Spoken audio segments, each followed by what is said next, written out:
Welcome back for another installment of Fellowship with Rink, brought to you by our incredible local friends in Waggle Golf, 9 Mile Brewing, and, of course, Barrel Theory Beer Company. With me, as always, Joe Smith of The Athletic, bringing you all the insider info on your Minnesota Wild and Gopher hockey. Joe, we're at the tail end of the stretch run of a decent road trip for you, and I understand you got to take in what's supposed to be a very exciting Beanpot tournament for the first time. Well, it's all the rage, right? I heard everybody talking about it, and I covered the GLI. I've been to the GLI in Detroit a number of years. That was kind of like the Michigan version of it. So I popped by Monday night, and, 2 blowout games, right? So you can't have the overtime victory every year like it was, I think, last year with Eastern beating BU, but cool atmosphere. I can tell how big the whole city is into it. You see all the schools represented and all the history of, I wrote in our Insider on Monday, Chris Kelleher, the AGM for the Wild, won it 4 straight times, and he grew up wanting to play in the Beanpot, not the NHL. Like a lot of kids want to grow up and play in the Beanpot versus realistically dreaming about the NHL. So I get it, and just next Monday will probably be the better game with BUBC for the championship. Yeah, I can only imagine what that'll be like. But yeah, I mean, it's much akin to the state tourney out here. Like, there's a lot of kids who that's as far as their mind goes that want to play at the X. But that's cool. Okay, well, quick rundown. We obviously have to touch on a great bounce back weekend for the Gophers. Decent amount for us to talk about here with some of the recent news at the Minnesota Wild. Got an awesome live in-person group interview that we put together for you guys with Taylor Heise and Grace Zumwinkle, just with the Rivalry Series coming up here this week, Thursday and Saturday on NHL Network. And as always, we're going to leave you guys with some hot takes brought to you by our friends at Barrel Theory. Joe, being on the road, I don't know if you got a chance to peek in too much. Did you see anything beyond the box scores for the Gopher drubbing of Wisconsin this weekend? Didn't see too much. Obviously, with the road trip, it's hard to watch both games or to catch up on it. I know Saturday night, at least, it was an eventful game for the Wild in Ottawa. But clearly this is the stage of the season where, especially after some previous weekends where the Gophers had some rough showings to come out and play some more consistent hockey, as I'm sure what Moscow wants to see. Yeah, and it started much the same. First period on Friday, down 2 rip early, and I'll say, I said it right away in the press box, Liam Souliere was not the problem. If anything, he saved them in that period and got them out down 2-0. But people were uneasy. You weren't sure where this was going to go. And then when I tell you that the rink was as loud as I have ever heard it, ever, for the second and third periods when the goals started piling in, it was insane. The place erupted. Starks was coming by telling everybody third highest attendance Mariucci history on that Friday night, and you could absolutely hear it and feel it. And that first line we talked about last week, Joe, yeah, they looked the part. They scored every single goal. It looked incredible. And I think we've just got to say, Jimmy Snuggerud is playing the best hockey that I've seen him play. It's really reassuring to see what he's been doing of late. And, and I think it reaffirms his decision to come back, right? Talking about there's a chance he could have, played and went pro and did all that. But I think there was a good self-evaluation of his game and also the people he trusts the most around him, right? That were in his corner, and even he consulted Brock Faber too and made that decision. But I think he'll be a much more polished player going into the NHL this year as he would have been last year. And plus he gets a chance at chasing that elusive national title, right? So I think that's pretty impressive. Yeah, and other guy on the line that we've been talking about all year, Brody Zemer, who just continues to elevate his game. I'm starting to pick up on it in games when I see that switch get flipped, where they were down 2-0 and you could just see there was one shift. All of a sudden he decided, I'm out here to inflict pain. Like he gets involved physically, but like he doesn't do it in a cheap way. Like he's very calculated with it, but like you can just tell like when the game's not going the way he wants to, he just flips it to that physical drive and it gets him back into the game. And it's fun to watch, but it's also like him, Jimmy, and now Eric Paulson, who's back from injury. Like that line looks pretty set and solidified at this point. I know there's still going to be some shuffling in the bottom lines. There probably will be for a while until Bob settles on what he wants. But the real question everyone's going to have now after how this went is Liam Souliere the guy, or is it too soon to say? Because he had a great weekend, and it is his first weekend brunting the full load. It's a good time for the team in general to have an off week this coming weekend, but I would have been really curious to see who would have started Friday night if we didn't have the off week. Yeah, I mean, it's like I said before on previous one of these, like eventually they're probably going to want to have the guy, right? They're probably going to want to have somebody grab the net, and it's a hard decision to make because they both have contributed a lot this year. But I think if you get down to playoff time, you're going to want to. There's very rarely where you find, in years where you've had guys that have kind of rotated in and out. So I think it's kind of what they do down the stretch here that'll probably push you over the edge there at that point. Yeah, for sure. And interesting note too that I guess seemed crazy to me at first, but like after you think about it, like, okay, it kind of makes sense. Apparently Jimmy Snuggerud is only the third player in Gopher history to have his first 3 seasons all include consecutive 20-goal outputs. Just Mayasich and Dougherty, and those were both like 50 years ago, were the only other ones to do it. And like guys like Pat Micheletti, like he had 3 consecutive years, but didn't do it his freshman year. So like the distinction is freshman, sophomore, junior, 20 goals all those years, and we still got a lot of work for him to do here yet this year. But just a testament again, you said it. The decision to come back was correct. Good move for him. But I think Gopher fans are also very, very thankful that that's where it landed, because still be a good team, but man, he is the lifeblood that's fueling us right now.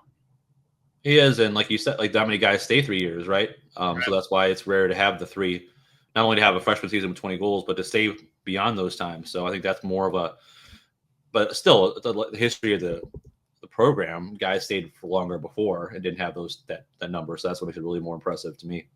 For sure. And it is going to be really interesting this year too, like not getting ahead of ourselves, but there are a lot of guys that I'm unsure of this year of whether or not they will make the jump. Like there's a lot of guys that are kind of like teetering on the edge of, should they come back for another year? Should they leave? Is it going to be their decision, or is the NHL team going to push them? Like they've all got different organizational philosophies, but there's a couple of guys that I'm really curious whether or not they make that move. And that's going to have obviously big ramifications on what this summer looks like and who all they're bringing in. But we know Jimmy's gone. I think that's been all but solidified. The end goal is we make it to St. Louis and he packs all of his bags and he doesn't leave after the tournament.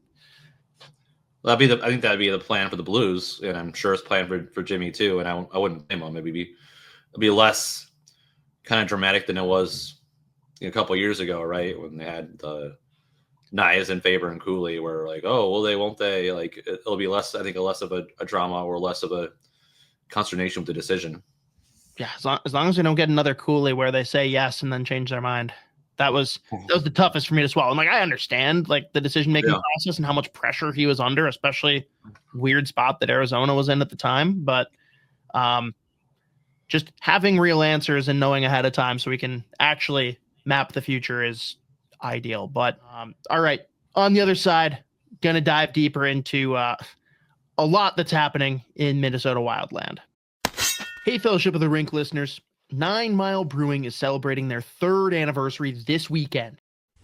Kicking off the festivities Thursday night with the annual birthday doubles cribbage tournament. There are still a few spots left to sign up, so if you'd like to do so, get over to their events page quick before it fills up. Friday is family fun night with a bounce house, caricature artist, the Harry Fairy, and some other activities as well. Then we've got a full lineup of noteworthy timestamps for Saturday. Beer releases, a new stout at 3:30. Then we've got an Imperial Rye Porter at 4:30 that's been aged 12 months in rye barrels from J. Carver Distillery. We'll also be kicking off the beer poking at 4:30, which for those of you that haven't tried beer poking or aren't familiar, incredible treat. They essentially take a very, very hot rod, stick it in your beer, and it like foams up and makes a delicious caramelization that might sound weird. Trust me, worth trying if you haven't. Then they will have at 6 o'clock the Bloomington Lions Club hosting a meat raffle and live music starting at 7:30 by All Night Replay. Important for me to point out as well, being the degenerate that I am, they do have a full setup for pull tabs in the tap room now as well. So for those of you that like to dabble as well, stop by really for any of these activities all weekend. Pop in Thursday, Friday, and Saturday if you like, but make sure first and foremost you enjoy some fresh local craft beer courtesy of the first and only Bloomington Tap Room, 9 Mile Brewing. All right, Joe, let's start with what we've been doing the last couple of weeks here. We've got for our Iowa Wild and some Minnesota Wild guys, we've got our GULAG. Who is in a spot with injuries that you can give us updates, good or bad? I know Kaprizov had the surgery. Do we get mostly positive notions from how that went? Yeah, he had a surgery on Friday, and it all went well, and which fortunately, most of the time you hear about surgeries, they all say they went well. If they didn't go well, then you know there's rarely do you see a news release. The surgery did not go well. He's out for like 4 months. But surgery went well. He's on that timeline of where it's minimum 4 weeks. So they've been pretty reiterating that it's minimum 4 weeks. They want to put up a cap or like a length in the longer terms, just so they don't put pressure on the healing process there. But so at least minimum 4 weeks. The good news for the Wild is Jonas Brodin and Marcus Johansson joined them on the trip in Boston, and they were able to return on the last game of the road trip. Kevin Brodin back. He hadn't played since that 3-minute monster shift against St. Louis and the block shot there. And he didn't think he'd be out that long. He thought it'd be maybe a couple days, and they just started to feel worse and worse. And so couldn't skate for 3 weeks and then got back on it. But he really kind of helped solidify that where guys slot in at the blue line, so having the Spurgeon, Brodin, Faber Middleton top four, all the credit in the world to the guys that were stepping in that process. Gojin and then Chisholm played well at times. And John Merrill, I think, has played some of the best hockey in recent games and recent weeks. So, yeah. So I think they held the fort down, but having those top four down the stretch will be big. Johansson came back, which fortuitous considering they lost Ryan Hartman for about a month now. That 10-game suspension, or at least it's 10 games until the appeal process goes through. So that'll be helpful to have him back, but you also lose the roster flexibility of Hartman has to remain on the 23-man roster. So Ben Jones had to go down. You don't really have room for call-ups at this point, being an LTIR. So they're about to be more injuries, but right now that's where they're at. So I know there's not a long track record of people having successful appeals to these suspensions. What's your take just on the suspension itself? Like, was this shocking to people? Was this expected? Like, how did 10 games fall for you and Russo? Well, I think once they did the in-person hearing option, that could be as much as 6, or that kind of signals to you that, okay, it's going to be a little longer one. I thought it probably would be between 6 and 8. Just based upon his history and everything. 10, I think maybe surprised some people with the Wild. Probably surprised Ryan Hartman, lose around $500,000 in wages there. But yeah, it clearly in like the NHL department player safety video, they kind of outlined why. They were very much thinking probably of an appeal and saying like, listen, this guy's been supplemental discipline once every 60 games in his NHL career. And they broke down 4 suspensions since 2023, I think of April. And so that's like, he's been a repeat offender 3 times. He's been suspended. So notoriously you're treated more severely if you're a repeat offender, and that's one top of the other. So, well, what he did wasn't the most egregious thing I think he or anybody's ever done. I think it all kind of adds the fact of his history and trying to like somehow send a message. And I'm sure the Wild hope it doesn't happen again, because it puts his team in a rough spot. That's the thing that kind of gets lost in all this. Like, he's going to have that individual penalty, but when you do that 5-minute major and get kicked out, already down 3-0 in a really bad game for the team, all of a sudden Gustafsson, those guys have to eat 5-minute major when the Senators are buzzing. They score 3 goals. Like, no one likes to lose 6-0. They were embarrassed after that game, and not that they were going to win that game, even if they didn't have the penalty there in the second period, but definitely put his team in a bad spot, and now in the roster too. So we'll see what this suspension happens or how long it goes, but you wonder if this might be the one that kind of turns it for him a bit, and the realization of both where he is with the team and kind of, obviously there's a certain amount of there's a lot of strong eyes on him now around the league, that the next one, who knows how long it'll be. Any indication that you guys have gotten on like how Guerin and Hines feel about this? Not like how do they feel about the suspension that was given, but like what's their perspective on like, oh God, like that was a stupid move. Like, do we need to be worried long-term about just how you've conducted yourself, being that he has that repeat offender status, and this is a big impact in one game and long-term for the team, just given the cap constraints. Well, I'm sure, and I think there's some frustration there. He's a guy, a core player, one that Guerin signed a few times now, and so as much as he's likes Hartman in a lot of ways, this is probably a frustrating thing for him to be able to stomach where it puts his team. And this is something I asked John Hines today, and he was like, both I and Guerin have had conversations with him about, you play on the edge, that's part of your game, but how do you kind of manage it and kind of make it so you can be successful on the ice and stay there. So it's one of those, not a new thing. It's something they've kind of had talks with him about, but 10 games is a lot to be without him. And so I'm not saying that this is not like where he's going to be all of a sudden persona non grata in the organization. I think gradually it'll eventually take its toll. In my mind, if I were the GM or the coach, I definitely would be frustrated in the situation, as much as you think and how much the teammates care about him. And I think the teammates all love Ryan Hartman. Like, I know he cares, and I just, I don't know if he actually realizes sometimes kind of the bind that he does put these guys in. That's not his intention, but it's the reality of what happens. Absolutely. And I mean, you said it, like, couldn't have been a tougher outing in Ottawa. And I don't know, maybe I'm letting him off the hook a little bit too much, but do you feel like any level of it is just them having an emotional letdown after such an emotional high from what happened and what you got to experience live in Montreal?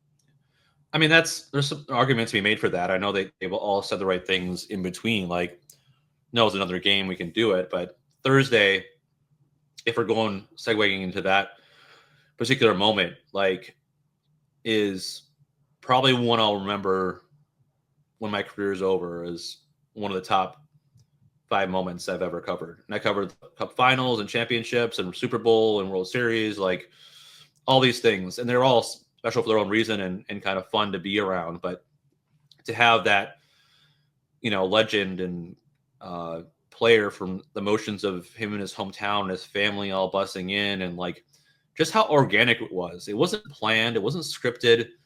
Like, and the whole Montreal, just the whole city and the whole hockey market just gets it. And all those moments that you wouldn't have planned for, like the Jumbotron video of him and the anthem, and all the signs made by kids, like "You're my idol" in French. The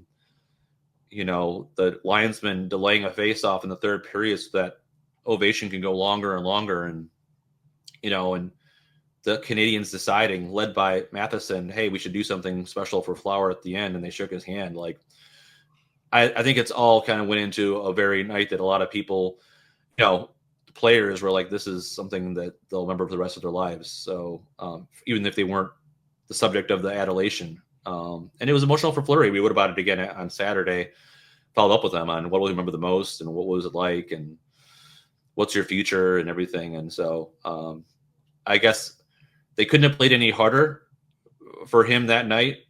And on Saturday, it was like, poor Gustafsson. It was not nearly the same. And whether they emptied the tank or whether there's nothing left or just they ran into a team that was a lot more desperate and just kind of gave it to them, it could have been more of a stark contrast from the same exact team in a non-back-to-back setting. So any idea like what the message is, what's been going around in the interim couple days off now until, we're recording earlier in the day, Tuesday, like next game up, Boston. What's been said? What's the message going in? Well, I think there's a lot of good self-awareness. Like, I think you heard the quotes post-game about it being embarrassing, unacceptable. Like, Zuccarello, like, I haven't seen a team play like this in a long time. Like, there wasn't needed to be a riot act, read to them the next day. They knew it was bad. And so I think there's not like other games where you're like, the coaches have to draw up solutions or X's and O's. Like, they got it. They knew the effort wasn't there, didn't have their legs, and then it's kind of all uncharacteristic night. So I think those kind of games you can kind of potentially write off a bit. Now, if it comes back and it becomes a trend before the break, it's another thing. But I think there was a pretty good self-awareness of like, no one likes to get their butt kicked. And it certainly was that. And so, this is obviously being taped before the Tuesday game, but I would have been surprised if they might lose that game, but they were certainly not going to have the same kind of effort. Yeah, got to have some kind of answer. That's very fair. So let's get into then the article that came out just recently, just surrounding the 3-year salary cap projections, which a little bit different. Like, we haven't really seen that much transparency in the past, but positive things for the direction of the league, but just initial impressions, even like removed from the Minnesota Wild for that. Well, I think it's a good thing for teams to be able to plan, right? Like, I know those numbers can change and fluctuate, but there are a lot of long-term planning that needs to be made for guys who are free agents this summer or next summer. Kaprizov, one of them, obviously, with the Wild. And I think the cap was so kind of beaten down after COVID, like it only went up like $5 million over those 5 years or whatever it was. Like, so I think it really, maybe the cap should have been this before if it had natural increases. But I think if you're a UFA going in right now, it's got to be like, holy crap, this is going to be awesome. If you're a Rantanen, for example, or McDavid the next year, it's going to be now the kind of the shackles are off as far as like, oh, the team saying we're poor this way or poor this way. Like the numbers are going to be there. Now the question too for me is like, for including the Wild, is like, will team be able to spend the cap still? Like, that's still actual money. And if you're a Canadian market and the Looney's like worth 68 cents on the dollar or whatever it is, like that's 115 is like 160, like it's a real deal issue that they'll have to worry about in like the new CBA for revenue sharing. So, I think the numbers look great, but like as that conversation I had with Bill Guerin the other night about it, it's kind of fresh to see how actually change something, because just because you have extra doesn't mean you have to spend it necessarily. So there's a kind of dynamic there that'll be interesting to see how teams actually approach it, and like the team has a different thing than the agents do or the players, right? Yeah. So think about that way.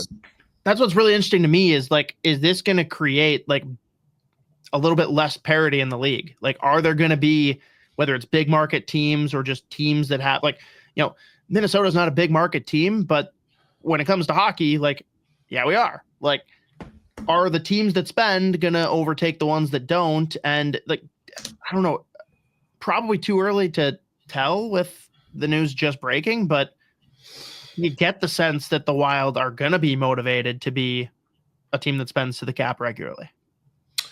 I mean, based upon what Craig Leopold has done in the past, I think they will, but I think it's early on to say Yeah. That guaranteed he'll be like 160 million in 2 years. Like, Yeah. see how the business goes and see how the seasons go and see how the new TV situation goes for locally. I know it's a big revenue source has been like the Bally's deal now versus how does that play out. So, but when I had the conversation with Bill Guerin, like he said, it was too soon to tell whether they'd be a cap team. So, you know, that could be a different answer going forward, but it also just shows there probably are a number of markets in the league that are no brainer going to be cap teams, right? The Leafs or Canadiens or Blackhawks or whoever. There's just some that you're like, okay, this is not going to be anything for them. So, but I think most teams will have to seriously think long and hard about it and see what can we do. No, that's very fair. Yeah, it's going to make trade deadline a lot more interesting, though, because there will be a lot of teams that are going to have a lot more flexibility if they want to take that 1 year swing. So, I like outside viewer, definitely not mad about that. But I'd say the biggest questions then, which I know you touched on in the article, but let's get into it a little bit. There's two players that people want to know about. Kaprizov, again, Leopold's made it clear money isn't going to be an issue when it comes to this negotiation, but where do we stand now? Like, how big do you expect the contract to be? Well, and that'll be up for much debate. I know the way the Wild feel versus the way Paul, their agent, feels with Kaprizov. And I, you know, there's no doubt the Wild are motivated to sign him, and there's no doubt Leopold told the Athletic, well, no one's in a bit higher than us, which set a really high bar. This is before the cap numbers came out. So, but initially I, you know, thought the number was the 14 million or whatever range, which I still think could be 14, 15, whatever that might be. But if they push higher, you know, be harder to imagine them doing 20 million, right? Right. So Yeah. that's 3 times Matt Boldy. So, but I think overall, what struck me the most is I asked Aaron, like, does the injuries to Kaprizov the last 2-3 years give you any pause? And he said none whatsoever. And so that was a question that I had going into it of like committing 150 million or whatever it might be. You know, it's a big, you know, it's a risk in any contract, right? But there's no pause in that respect. So I think they're still going to have some compromise going forward. But and for all intents and purposes, we've heard that Kaprizov likes living in Minnesota and playing for the Minnesota Wild. So you wonder too if injuries might give him more motivation to sign a longer term deal, knowing how you're not invincible, and another injury next year could also make it a little more difficult as a UFA the following year. Not that you wouldn't get signed by anybody, but the number wise. So risky. Yeah. Yeah. I still think the Wild sign him. It's just a matter of like, yeah, where does it start? Where does it end? And how hard is it? So, nope, that's fair. And somehow the more polarizing one, which I never would have thought there'd be anything people would care more about than the Kaprizov contract, but Marco Rossi, like, again, we continue to be in this weird limbo of like, well, he's playing great. Does he fit in the future? What's the number look like? We can go whatever direction you want in dissecting this, Joe, but I'm just going to ask bluntly, do you think Marco Rossi is on the roster come training camp? I mean, I think for me, it's not a definitive yes or no yet, which is what makes this interesting, I guess, in my mind. Like, I don't want to say no completely. I think it all kind of hinges on what does their camps ask. So I think the Wild like Rossi. They've really been impressed with his last couple of years, and they, aside from what fans say, they do value him, you know, in certain ways. And so, not like he's not like liked in the organization. It's just I think they like him probably at a certain number, and a certain number if there's at a different number, they don't like him quite as much. Just like Garen told me, like for UFA, it's like this guy's a great fit at $4 million, but if they ask for $7 million, I don't like him as much. You know, doesn't mean this guy is like not a valuable player or I care or like, and I get where fans are like, well, they gave Matt Boldy 7 times 7, like after like 120 games or whatever it might be, you know, and Boldy's kind of a unique case, right? But his contract looks really good right now, and will for long as it's going on. But there hasn't been that commitment to Marco yet. And until there is, then there's going to be questions on whether he is or isn't. But yeah, so I don't want to sidestep your question, but I think the fact that I answered your question this way kind of dictates the fact that like we don't really know for sure yet, and it kind of depends on how the rest of the season plays out and what they ask for. And if negotiations don't go well, then he's a guy I could see that other teams could value and could help bring somebody in. But I don't think if they really believed that he was their true bona fide number one center, and this is a guy that you build around, then I'm sure there might have been a contract already in the works, right? So I think certain things will be a little more telling as we get to the summer about it. But I love Marco Rossi as a kid. He's a tremendous worker. He cares. Like, he works on his game, does everything the team's asked him to do. So there's no acrimony there between the team and him. It's just sometimes you have to make difficult choices as an organization, and some things might not always make the fan base happy, but we'll see what happens in the next 4 months. Well, that's fair. Do you know, or has it been discussed at all? Is there any concern around the threat of an offer sheet for Marco Rossi? Well, I do think in general there will be more offer sheets coming this summer, whether it's for Marco or whoever, just because of the cap going up and because the UFA class, aside from maybe a couple of the top dogs, isn't going to be isn't great, right? And so if I have a chance to make my splash, either trading for or offer sheeting a young RFA, why not get a guy when he's 23 versus signing a guy at 31 to 7 years, right? So, and I think now the Band-Aid's been ripped off with the Blues doing that. And so I think Doug Armstrong's still alive. No one's broken his leg. No one's blackballed him from the league. No one's told him he's not, persona non grata. So clearly it happens, and the GMs don't do a Goodfellas thing and, take him out back and bury him. So I think this is an open season for, I think there'll be more offer sheets than people probably would be surprised about.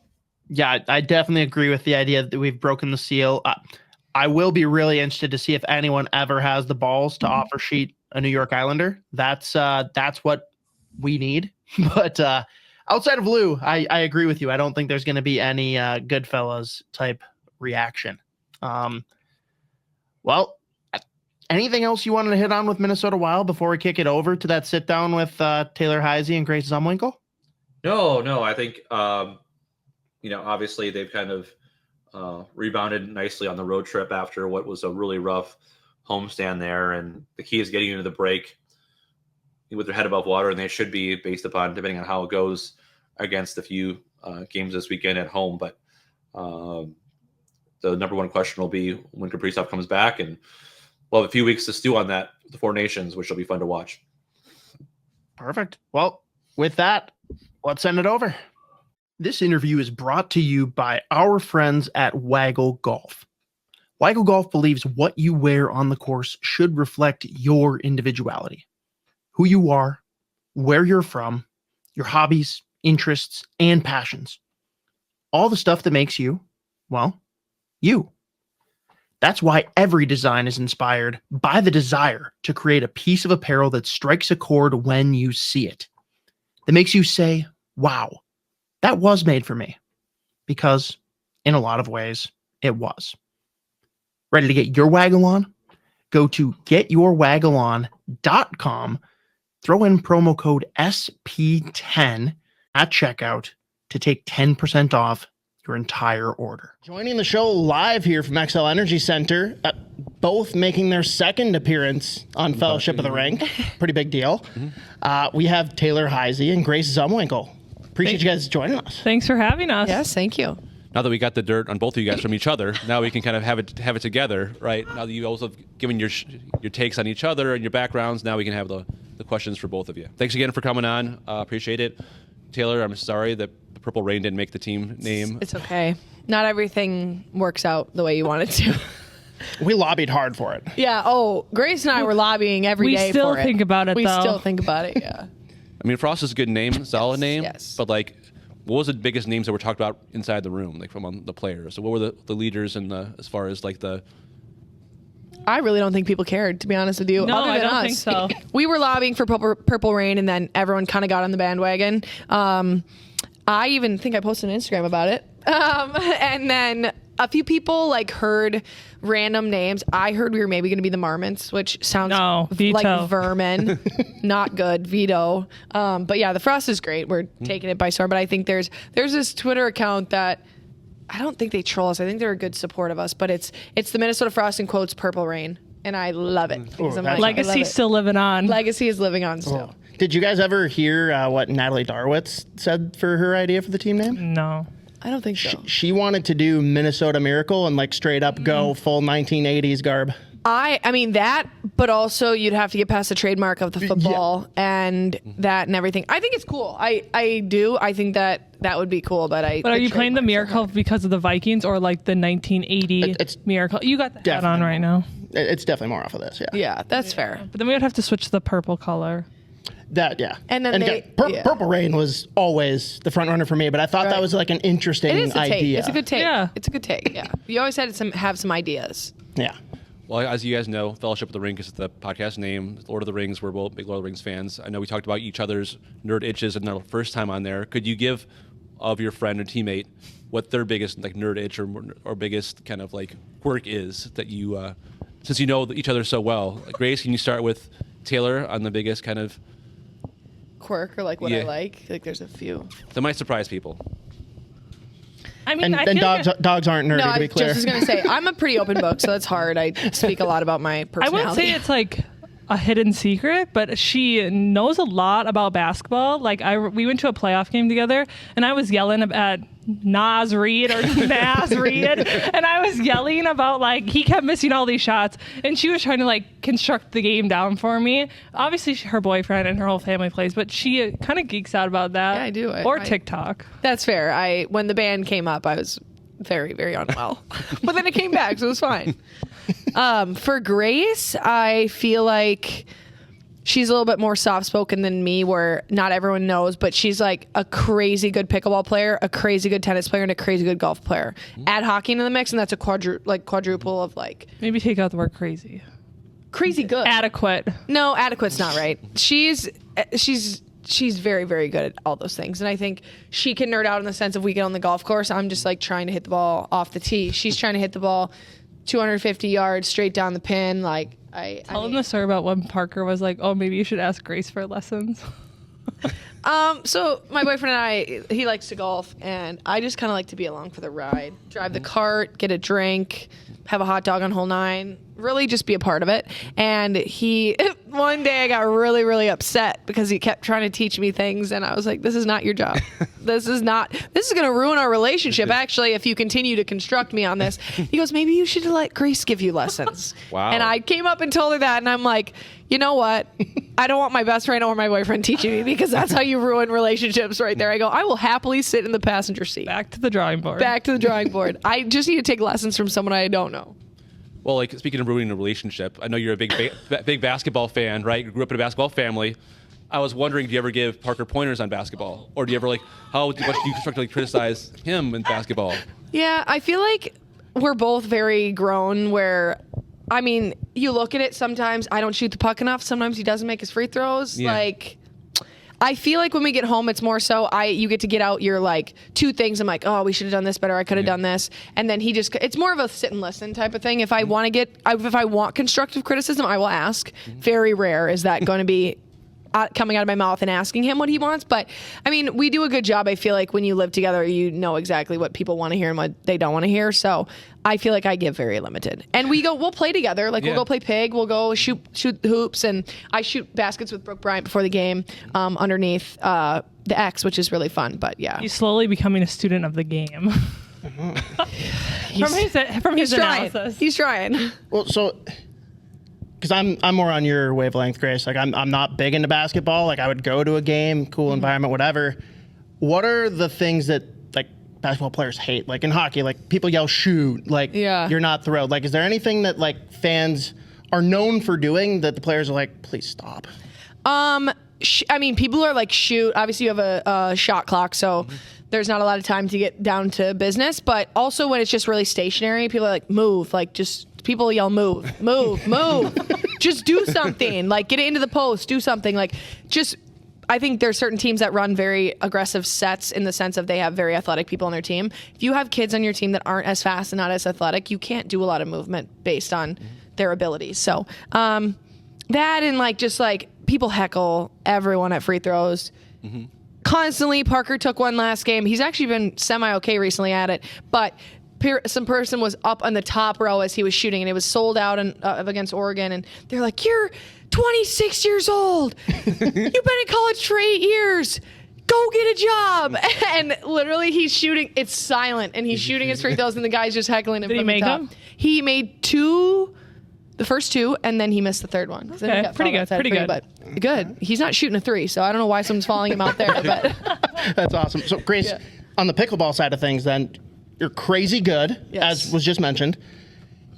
Does it get frustrating to play with people that aren't as good? Because I'm in a weird spot when I play. I'm either way better than people because they just haven't never played, or I'm way out of my league and I'm just in that weird no man's land. Do people that are really good at pickleball not enjoy playing with people that aren't good?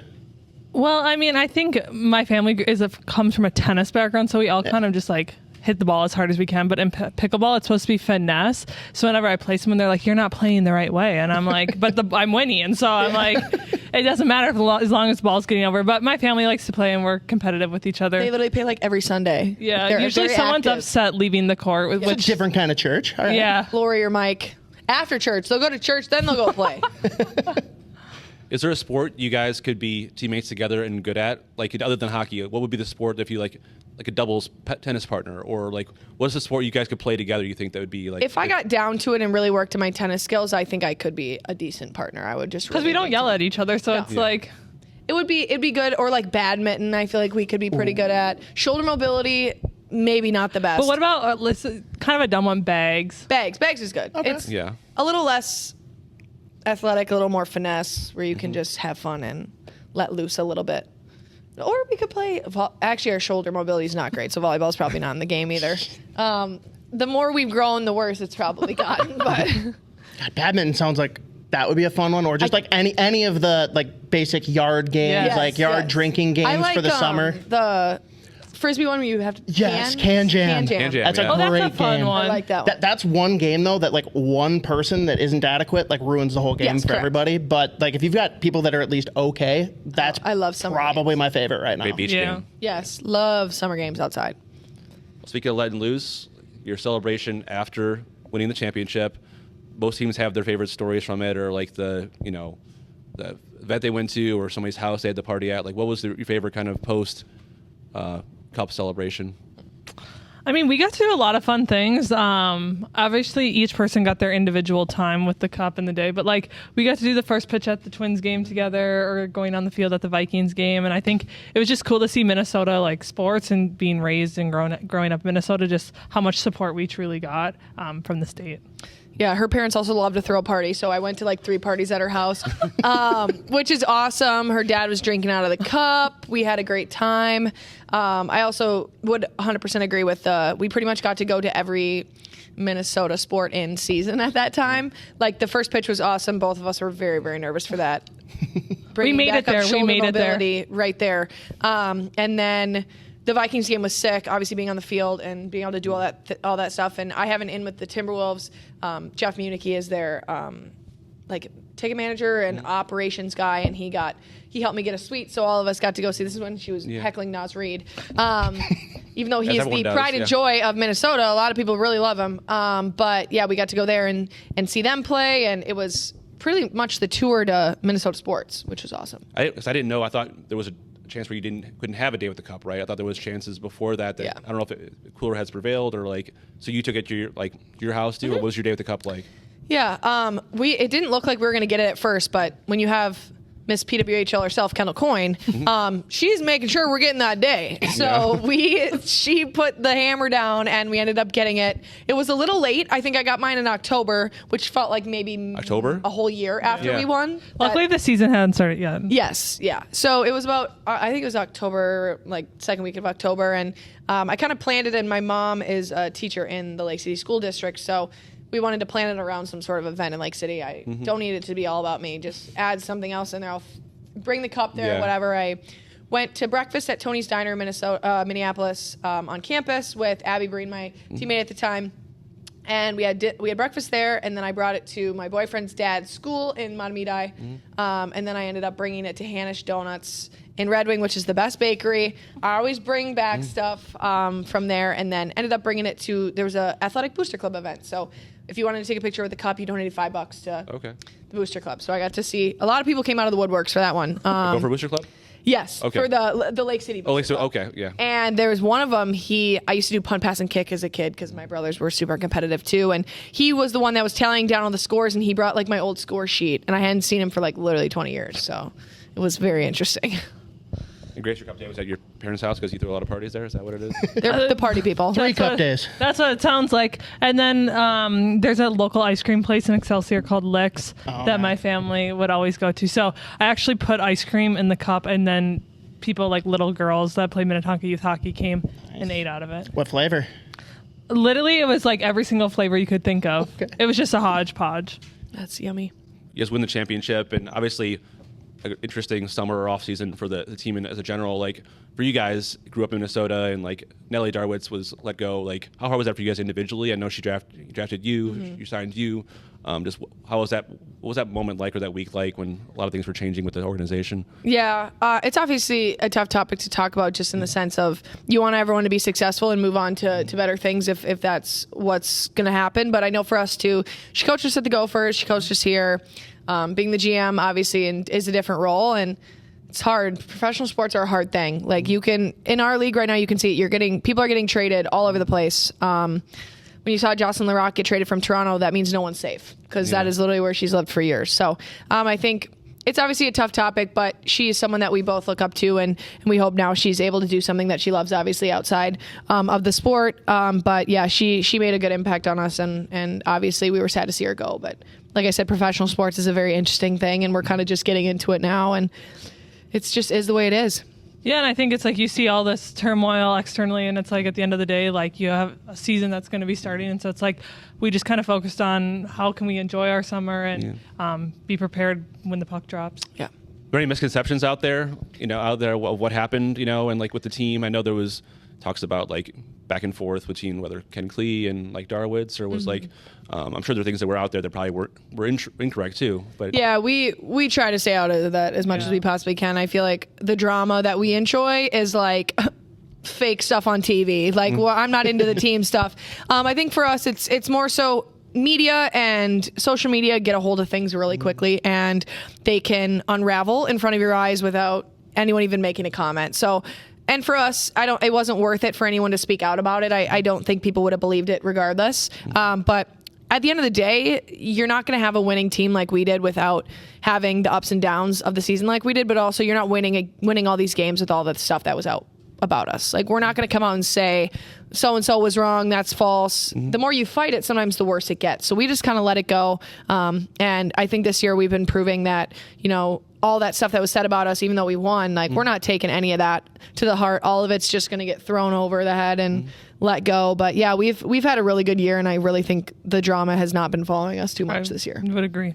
Seemed like a really tight group, even last year, a tight group you guys had. Like, what makes this group a little bit different? I know you have players go in and out. A lot of the same core group is there, but like, how would you describe the team dynamic, like, in group that you have now versus last year?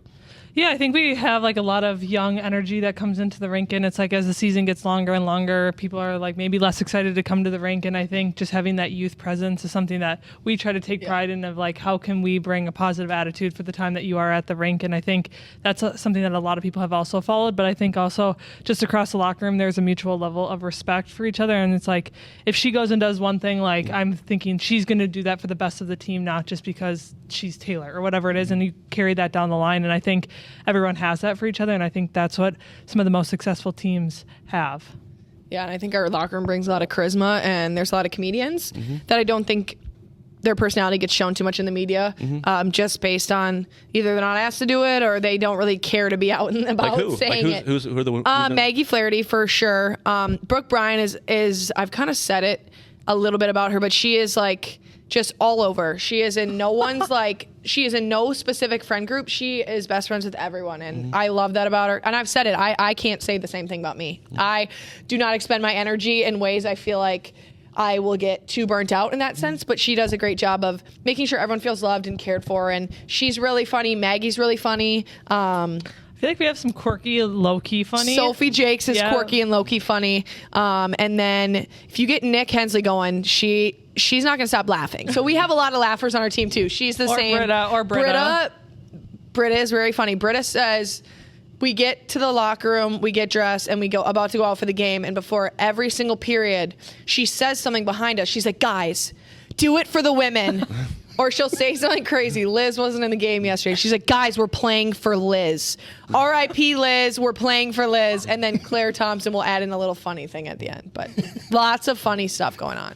So you got to keep it light, too. Yes. Now we're getting to the superlatives like we do in high school. So the comedian's there. Yes. All right. Who's the one that's always almost late? Who's the one that's always late to the comedian? Dawn Petrie, hands down. Yeah, and she hasn't even been on half our road trips because she's been hurt, but she... she'll walk onto the bus maybe 1 or 2 minutes late and think that she's 10 minutes early, but she has no clue. Yeah. Kendall does a really good job of being on time, but she gets asked to do a lot of different things, so it's sometimes hard. You'll see her running across the parking lot or she's sprinting to the bus. She's always very, ready to go and either rambling and ready to go here or there, but she does a good job of being on time because she knows. Who would you call if you needed to get something fixed in your house or apartment? Who would you call to be like, hey, this is my person? To manually fix it or know someone to fix it? Know someone to fix it is and I can't fix it. I have a guy. Or, I got a guy. Yeah. What's the word? I always forget it. You delegate. Delegation. No, that's not delegate. You you're not going to go and get your lawn. You don't want to cut your lawn. You're going to outsource. Yeah. She's an outsourcer. And then I would say if I really needed something fixed, I probably wouldn't call any of my teammates. I would call my dad. Okay. But Kelly Panic would seemingly know what she's doing in every aspect of things. So she would look it up and get on her hands and knees and fix my washer, potentially. I would maybe have to bribe her with some food or desserts, but she would do it. I got a best and worst for you. Okay. Best and worst DJ for the team. Our DJs right now are Kava and Brooke Bryant. Britta gets in there occasionally. Worst? I'm not trying to throw this person on the bus, but Kendall, because I think she'll even admit it. She doesn't even listen to music. She doesn't listen to music unless it's Wheels on the Bus for her song. But yeah, she doesn't want it. I feel like Clarendon needs to have really good taste, but it's going to be in check. So some other songs and other people know to stay in their lane though. Correct. So. I don't want it. That's the last thing I want to do is worry about the next song that's going to come on in the locker room before the game. Yeah. So team dinners on the road or whatever like that.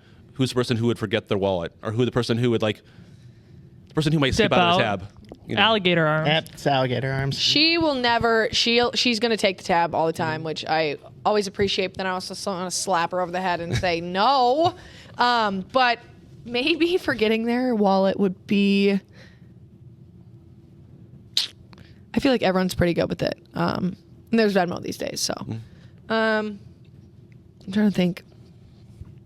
I don't really have anyone. I don't either. Yeah. Okay. We talked about. We got a loyal bunch. Yeah, that's fair. We talked about the people that are the jokesters, funny people. I know there's no one that's gonna match a Marc-Andre Fleury, but is there anyone that's more the prankster variety? I just feel like for our team, we have a lot of older gals who that would never fly with. So I feel like if anything's going to happen, it's within the younger bunch of us. Like putting sock tape in your skates or something stupid like that. But now who to mess with and who not to mess with. Whereas other teams, I feel like there was one of Montreal. Pooh and Boulier. Yeah, she was hiding in her stall, and then and now there's prank wars going on their team. I feel like for us, it just we really have a lot of older. Yeah. I think our average age is probably higher than a lot of other teams. So even though we have a lot of young kids too, but Obviously, year 2 of the league, you're learning something new every day. It seems like new rules are coming in, like the escape rule. What kind of things, now that you've been around it for a little while, would you like to see added or changed, if you could? I think it's been really fun that our league's been willing to go out and about and kind of put ourselves out to be scrutinized by people based on the new rules that we've had. I think people are even saying, I've seen some stuff where some of the NHL fans are like, okay, the NHL's philosophy is it's not broke, don't fix it. Whereas ours is we kind of have to get a little bit more innovative when it comes to those things based on the fact we want to keep fans in the door and all those things. But I think we need to continue to make sure we have video offsides, like that stuff, where you can look back at those calls, because we have gotten screwed like 3 or 4 times now in big moments where there's no way to look at that, or we like the arenas just aren't giving us the quality of the stuff to look at it, because there's been a lot of offsides calls. I don't know if you guys saw the one this year with New York and the overtime winner with New York and Toronto, but that was like literally 7 feet offsides, and that needs to be looked at immediately. Other than that, the new rule stuff, I've loved it all. I think it's been, the no escape rule is really cool. It's been adding a lot more goal scoring and like just opportunity of finish play. your sentences. Yeah. Outsourcing, goal scoring, the big words. Outsourcing, all of it. It's been fun. I don't know if you have any thoughts. No, I would agree. I think for someone that's coming like doesn't necessarily know hockey, you have to kind of catch up to the rules of like, oh, why can't they change? Or like if you see a power play and someone scores shorthanded, like, oh, that they get out. And for most people that know hockey, they're like, oh, that's a fun and innovative rule. But for someone who's maybe not as well versed with it, it takes a little bit of time to catch up. For sure. I don't know if people saw, it was our first like scrimmage fest last year. They were testing out music during the game, which I'm not a fan of. We were talking about that last night. It's like basketball. Yeah. Basketball does it with no lyrics, but I don't like it. I think I'm like a very vocal person. I want to be able to hear things. And then the other one was long change twice instead of once, which literally is the worst. No. The worst. So, which I mean, everyone equally hates. Both So like bounces. Both those got canned really quick. The one person that wants that, like, please leave. Yes. Yeah, you can go. Well, you jumped on with us like literally the day that all the new rules broke last year, and you were excited about like choose your opponent, right? Yes. Like for a lot of reasons, but the biggest like, okay, this could pretty quickly spur up rivalries. Like, and it sure did. Did it do that? Did it achieve it? Yeah, I also do think like there's so much, like each team is like, there's not a lot of parity, or what should I say, there is parity. Not a lot of parity. Yeah. And so like every team is competitive. So like choosing your own opponent, it's like maybe who you stack up best against. But I think in a 5-game series or whatever it is, it's like no team really has a huge advantage. You're not going to take that and be like, oh, we're going to kill Toronto 5 games straight because they chose us. It's more so like, some people don't like playing them or whatever. I do think they had to pick us at that point. Yes. To lose 6 games straight. 7. But also Montreal had beaten Montreal like 5 or 6 times in a row. But they saw, for my assumption, it was that the team that was the first seed got to pick between 2, 3, and 4, and then they later came out and said they could only choose between 3 and 4 seed. Because Toronto and Montreal were 1 and 2, so which we thought was a little sketchy. Little sketchy, but it's fine, PWHL. That could have been real fun. So, like, did that linger into this season at all? Like, is there any animosity that, like, built from it, or did it just fuel you in the series? I think it probably fueled in the series, and it, like, we have different rivalries, I think, with each of the other 5 teams. But I think now more so, not just because they picked us, but since we won the Walter Cup, that everyone kind of have a target on our backs. Sure. People want to kill us, really, I think, when we're out there. But I would think the biggest thing for us is a lot of us on the team have either played with or against a lot of these girls. I'm more so competitive with specific people. Like, I know that Toronto's good, they don't like us. Boston's good, they don't like us. There's specific people that I would have more beef with than a full team. But I think last year, pick your opponent. I think that created a bunch of animosity. I thought that was great for the league, and a lot of people talked about it.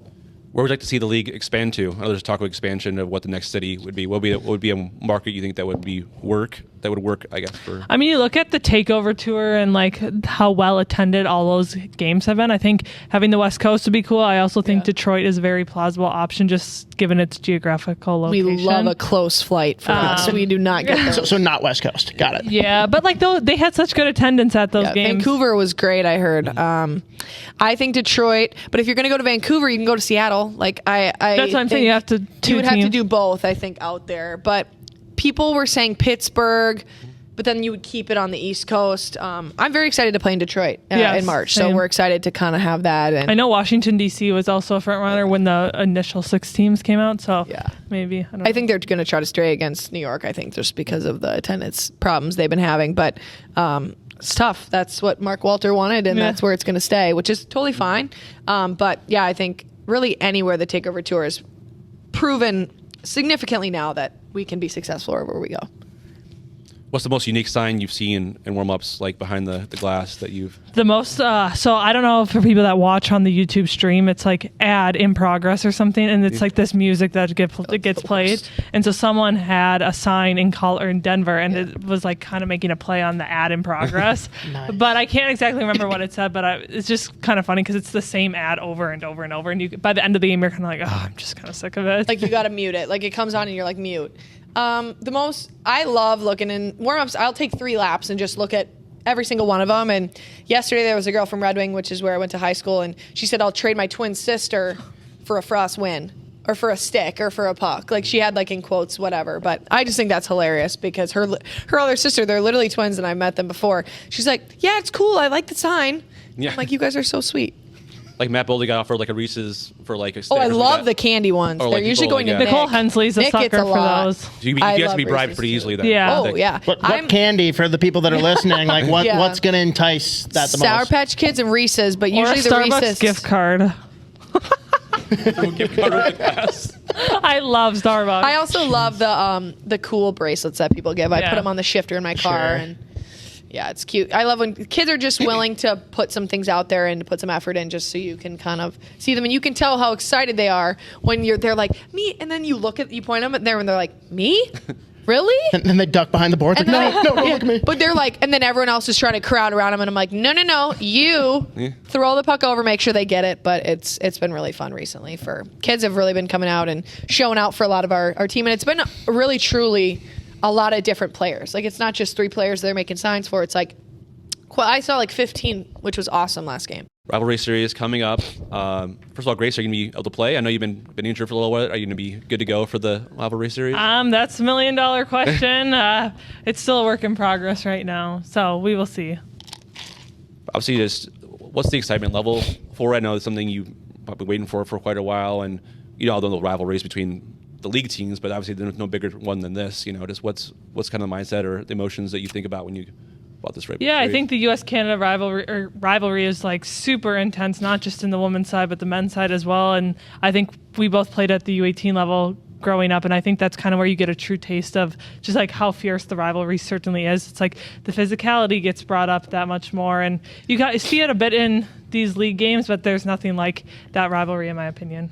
Yeah, and I don't want to say it's a different sense of speed, but it's the best of the best from every team. And you're now, like, before this, I'd never played with a Canadian national team player. Now I'm playing with Sophie and Claire, and it's been awesome because I love getting to know people. You usually just have that rivalry on the ice, and sometimes I take that very seriously.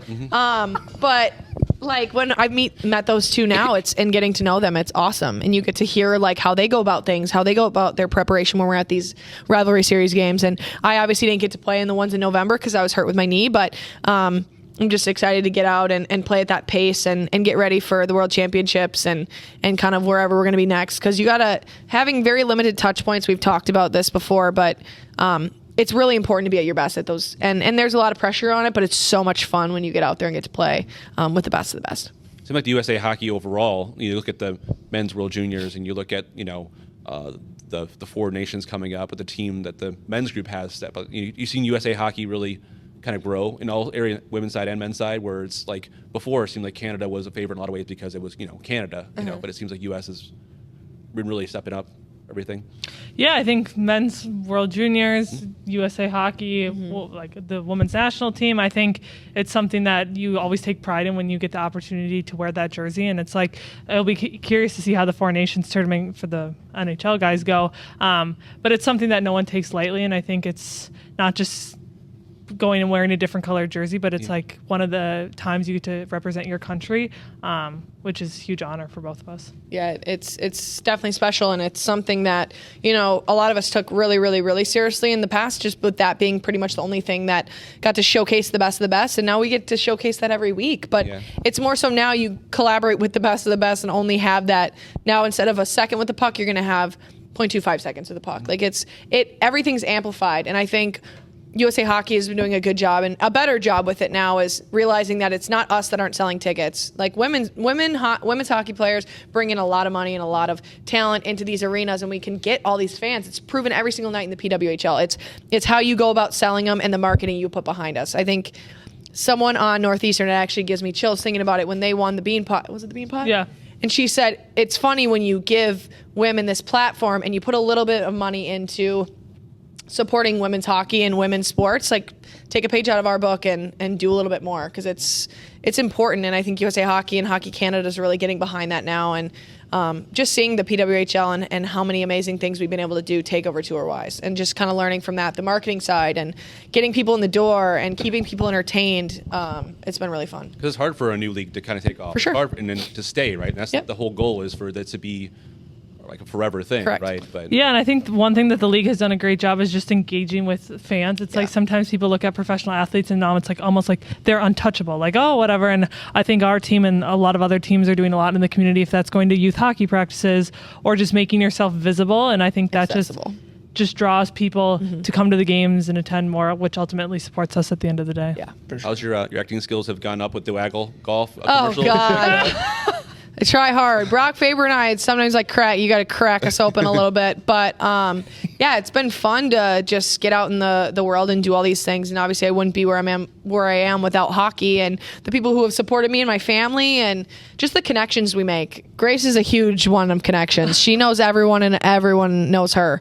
But it's the more you can get out and make an impact in your community, whether that be like, I love Waggle and I love being a part of that. But I think my most favorite sponsorship I have right now is with Second Harvest Heartland and my apple sponsorship, where every assist I gets to donate 600 pounds of apples to people in my community, not just the world, but people that I see and who need it. And it's been really worthwhile for me. And my mom was actually the first one to say, oh no, you're doing that. So good try. That is going to be something you do. It's just fun to be able to be out. Like Grace and I went to the Theater in the Round. They did it was this glory production, and it was basically about how women didn't get into hockey until later and how that they were basically kind of shunned and the war and it was just cool to see. Like, obviously we've played and the game is still continuing to grow, but even back then, just the roots of the sport. Yeah, and even when we were there was 15 people in the stands with Frost jerseys, and it was a very small production. Like, we got to meet the people beforehand, like all those things where you get to make these connections where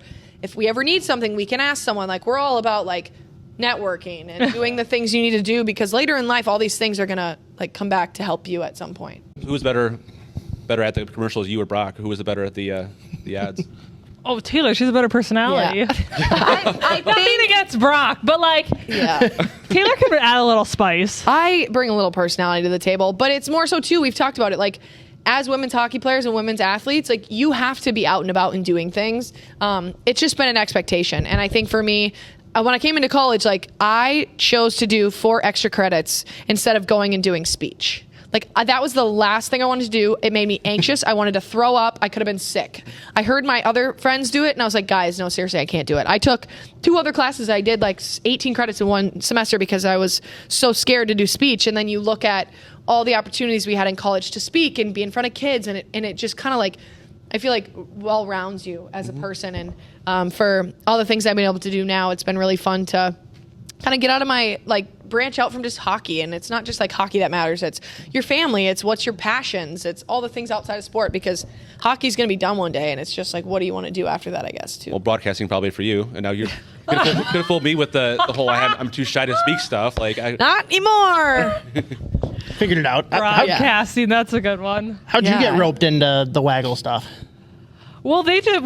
Obviously we do a lot of things together. And so they were like, oh, do you want to come help out? And I was like, yeah, sure. But usually when you see one of us, you see the other one. Others so not far behind. So when she's doing the shoots with Brock, you're just chilling backstage. She's the production manager. She's got all the things going on. But yeah, we We train together. We do everything together. So it's really fun to be involved. And we're in the same brand, CCM. So we do all that stuff together. And like just being able to be with someone who understands the strenuous work it takes to be where you're at, but all the fun we have outside. Like we're gonna go to dinner this week, and I know we have the Rivalry Series coming up.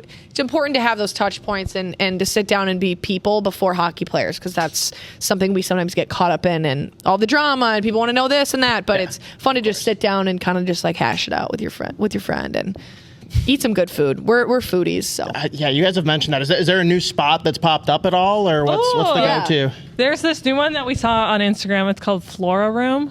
It's like a kind of like the speakeasy back room of behind Porzana. Yeah. Okay. Which is a very good steakhouse. I like that place. It's good. It's behind, and then there's also one in Minneapolis that you literally have to like have a specific knock to get into. I don't remember the name of it, but Parker and I really want like to go to venture out. So it's behind Porzana then? Yeah. Yes, the one is behind Porzana. And then Billy's After Dark. It's underneath. Like Berlin next to Porzana too. That Berlin, there's like a band. Oh, I've never been there. Oh, never been there. Yeah. We've Mason Margeau is one of my favorites too, which is just down the street from Porzana as well. That one's a little more expensive and a little more French, but I get out of my box, not cheeseburgers and fries anymore. It's a little more French. Yeah. Though. You could take a cooking class at the. I know. That would be that one before is really fun. Make your own pasta and stuff like that. That's something that I want to do actually. That's cool. That's on my list of things once the season's probably over. Nice. Well, last question then, because we already asked you guys when you came on with us individually to do your Waggle Golf foursome. So instead, for our good friends at Waggle, everyone go to getyourwaggleon.com, throw in promo code SP10 to take 10% off your entire order. You guys just did the photo shoot together for the 1980 USA garb. Yep. A little more obscure, so you can put some thought into it if you want, but Oh, no. for Instagram, if you really wanted to pop off, what is the dream destination where you would want to do a Waggle photo shoot? The puppy pound. What? Like I would just go bathing in puppies? Just having like a bunch of puppies around me and doing something. Obviously, a beach would be cool, but it's golf, so Yeah, but you can go to some nice golf resort. yeah, I guess. In But a I'm like, warm I'm not the destination. golfer of the But you group, can fake I it. would fake it to make it. Yeah. There's really nice ones in South Carolina. There's a really like nice course Hilton there, Head. Hilton Head, and that would be cool too. Pebble Beach, you know. Yes, Yeah. Pebble Beach. Yeah. Anything that's not like a golf course, like anything that's more like a destination that would be like the Maldives? a cool Oh, the Maldives. Bora Bora. Gotta expand that Waggle Fiji. budget now. If you're Right. like that. What's the adventure park? Oh, another one that would be kind of cool would be the Masters, I think. Oh, Yeah. that is very. Just like that's such an iconic. Especially That with like stuff their sells out azalea all the launch time, that they too. do. Yeah. Anything that has to do with green, yellow, white masters on it, it's sold out. It's selling out everywhere. Waggle sells out regardless. The dog anyways. hats sell out really fast Hey. too. That's I'm a big dog enthusiast, so anyone that there was about 7. I saw 7 people at the game yesterday with the hat on, so nice. I was happy to see it. And Grace has hers now, so she's gonna Yeah, rep it. I'll be repping it now. That's good. I mean, neither of you are true Minnesotans though, because like you should have said something like, Nickelodeon Universe No. No, that's gross. World's largest ball of twine. No. I have never even heard of that. You haven't heard of that? Do you know what it is? No. I'm more of the Wow, Red Wing okay. shoe museum in Red Wing. I don't know much about. But there we go. Oh, just donuts everywhere down at Donuts, Hanish Bakery. Yeah. Oh gosh, baking something to do with that. Yeah. Nice. But Waggle does a great job of getting out in the community and making things like the Boldy and Faber one, or like just anything. Just a unique twist on marketing, which Correct. And is people love refreshing. Yeah. People They're the love a best. good hat with something on it. My boyfriend has about probably 25 now, and he can mix and match with all of his polos. Love that. Yeah, your next one might have to like have an apple on it or something. Yeah, Just bring all the yeah. worlds in. Yes, worlds collide. We'll see what they come up with next. Idea generation. Well, thanks so much for joining us again. Fun having you guys together. I know it's not a hard ass since you guys are both together all the time anyway, so just kind of hang out. But obviously, best of luck in the Rivalry Series and like that, and we'll catch up with you as the season kind of goes along here. Thank Yeah, you. Awesome. Thank you. How much better is it sitting down with people and interviewing them in person? It's so much better, and like I know it's with the way things work, it's hard to do that, and we're grateful to have the video option because it does show their reactions, and it feels more personal than it does. But when you're in person, you have those mannerisms of connection. Like you're able to kind of work your way through. I think the people who are getting interviewed feel more comfortable too. So clearly, in this case, both Taylor and Grace were awesome, and I know I asked them some little tougher questions about the summertime too, and they handled that. But good to get some people, and especially Taylor Heise could be easily eventually the biggest star in the sport, or at least the best spokesman for the sport, because she's tremendously gifted in getting her message across and being out there and knowing that the league has to do that in order to grow. For sure. Yeah, and I'll just put it on record now. I feel terrible for the GM that tries to trade one of those two without trading both. Yeah. Might be a package deal. Might be part of the no trade clause. It's like the Sedins almost. All right. Well, with that, let's wrap it up here with our final segment. Every week, Keyboard Warriors NHL Hot Take segment brought to you by our incredible friends at Barrel Theory Beer Company. Little bit different month here with February, just being that we got Four Nations. There won't be as many Wild games, but get out there for the Four Nations games if you're looking for a tap room to cozy up in. I was actually just out there this weekend because I was in St. Paul for a wedding on Saturday, and they've got Shooter McGavin in to-go packaging. You have to get out there and give it a try yourself if you haven't already. It's one of my favorite IPAs. But if you do happen to make it out to one of the few Wild home games coming up, or if you want to plan ahead for March when they're pretty much home all month, make sure you're getting the Crowler of the Day, Section 105, or hitting up the Raindrops on Tap offering, Sections 112, 217, and Club Level 36. All right, we got two Minnesota Wild-focused ones and one that's a little bit more blanket NHL. Joe, first one coming from our friends Russo and Anthony LaPanta. War seats in the house. LaPanta suggesting primarily come postseason if it comes to it, but I thought this one was actually funny. The Minnesota Wild should stay in hotels for home games. That'd be fun, and it's not unprecedented. I know the Lightning in 2004 stayed in hotels for home games. It worked out really well for them. And again, I don't know if that's going to solve any of their home issues, and everything's like from wearing the different colored jerseys. Russo said wear the whites. Or the whites, or morning skates here or there. But yeah, I think some juju should be fixed at some point. But yeah, that it's worked before. Who wants to fit that bill? That's fine. But it'd be a cool story. Yeah, and it gets into the deeper rooted issue of just like, what do we have to do to make this team successful at home like they are on the road? Like it's crazy. Like I understand when teams are like dominant at home and struggle on the road, but it's kind of perplexing when it's the opposite. Like, is there something to being at home and like having distractions of family and whatnot? Like I just don't know what else you can even point at unless they hate the green jerseys. Yeah, I don't think it's that. I mean, and again, and yeah, it's they have the better matchups, they have all this stuff. So in previous years, up before maybe last year, even for historically, they've been really good at home. I mean, even when they had a mediocre team, they're really good at home. So it seems like an outlier to me. But I think the tension's on it pretty heavily focused. So I like to think that that's why that March stretch of home games will be so important for them, because, you know, you get into a deep hole there and all of a sudden you're going to have to fight for a playoff spot. So regardless of what they do, it's going to have to figure out a way to work, because this is schedule dictates that. You can't go in a rough stretch in March and think you're going to make the playoffs. For sure. Okay, well, this second one here, again, Wild focused. I'm going to start more like lukewarm take, but it'll evolve into a hot take for you. Pretty hot one. Turns out that there are 9 players in NHL history who have their jersey retired by multiple teams. So my warm take here is that Marc-Andre Fleury will be the 10th to do so. Let's start there. Like, do you feel like that is likely or something you would expect, or is that even a stretch from what you know? If multiple teams be retired? Yeah. So have his jersey in the rafters in multiple ranks. Well, Pittsburgh for sure. I don't know if he played long enough anywhere else for that to be.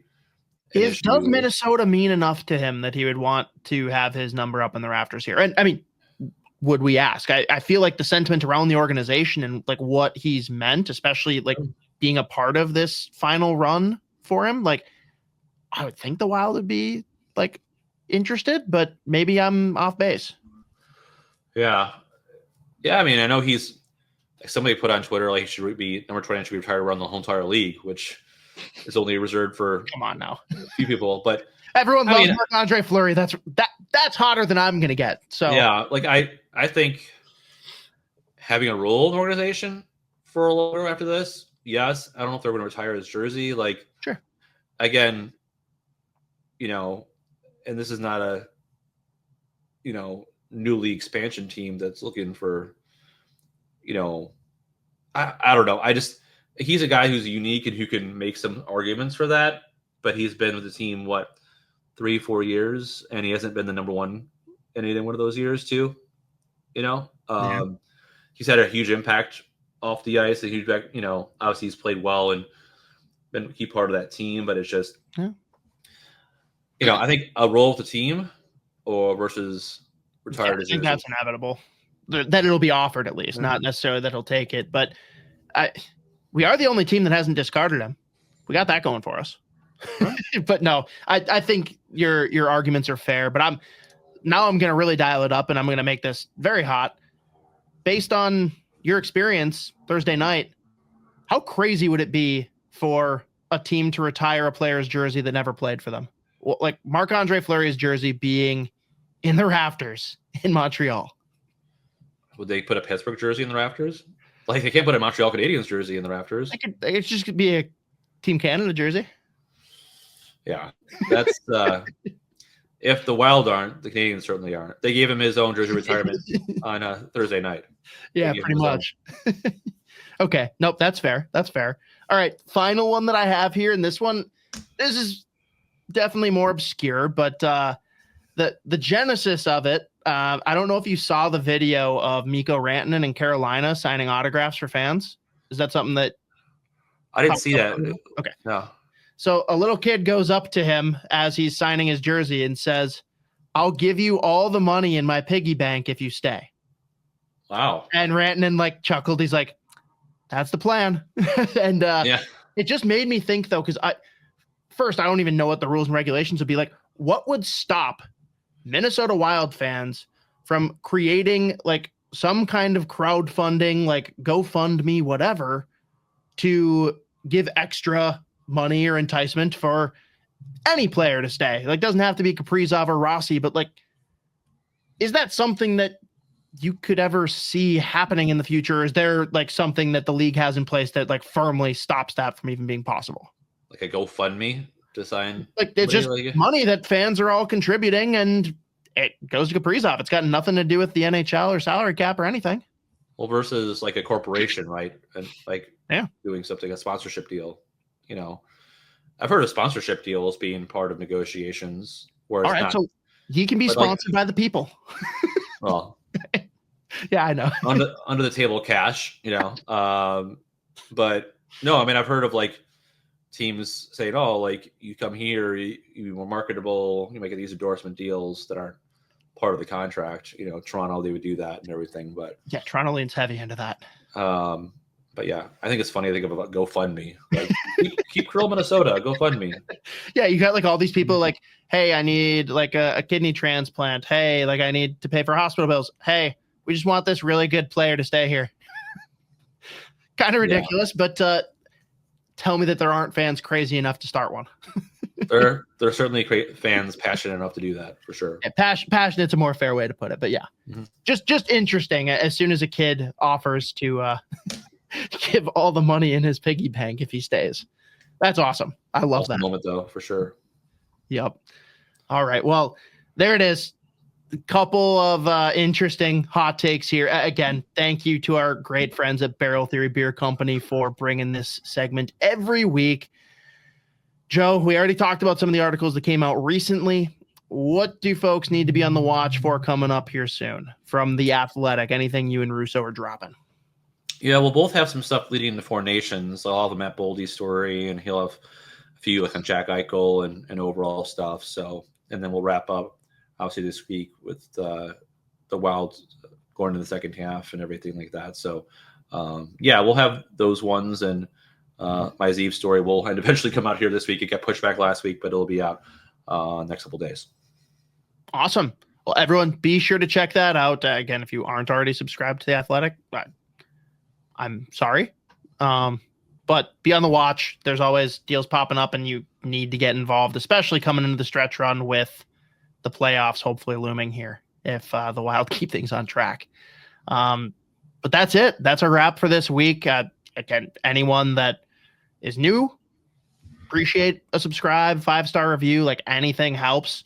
If you like video more, want to see shorter clips, just want the interview, want to see highlights, we've got it all up on the SotaPod YouTube channel. That's SOTA pod.